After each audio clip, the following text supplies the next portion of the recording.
Trade-offs. An Introduction to Economic Reasoning. Third edition.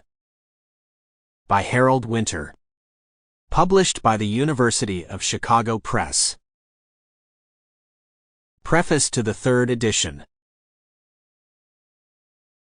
It was 20 years ago when, after regaling my mother with some clever economic reasoning, she looked at me with a combination of fear and sadness in her eyes and called me a monster.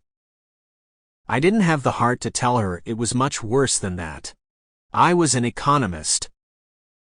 The next day, I began work on what turned out to be the first edition of this book, with the goal of explaining to my mother what it is I do for a living. I never expected it to be published by the prestigious University of Chicago Press, let alone be so successful, and make it to this, a third edition. While this edition retains several topics from earlier editions, such as kidney transplants, copyright, value of life, moral hazard, and addiction, I have significantly updated much of the discussion. Furthermore, there are a number of topics new to this edition, including, but not limited to, eminent domain, various forms of criminal punishment, pre-existing condition health insurance, and prevention versus treatment of illness. The writing continues to be non-technical with no graphs, no math, and just the occasional numerical example when it facilitates the presentation of the material.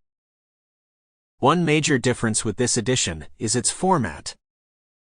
Instead of 8 or 9 long chapters each made up of several shorter sections, this edition has 25 short chapters.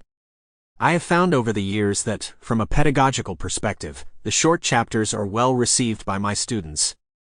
I generally have them read one chapter to complement 1 or 2 of my class lectures, in which I delve into the material more thoroughly and formally. These short chapters work especially well in seminar settings, with each chapter being a springboard to what can often be a lively discussion. Students appreciate brevity, and I believe anything that increases the likelihood of them doing their readings greatly enhances the teaching experience. In keeping with the notion of brevity, I'm going to wrap up this preface by saying that I hope this new edition continues to be appreciated for its accessible and engaging approach to presenting economic reasoning to a broad audience. As I am closing in on retirement, this may be the last book I ever write. Unless, of course, one day the University of Chicago Press asks for a 4th edition. Chapter 1.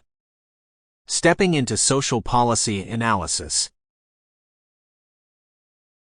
In analyzing social issues, I was trained as an economist not to make more. Sample complete. Ready to continue?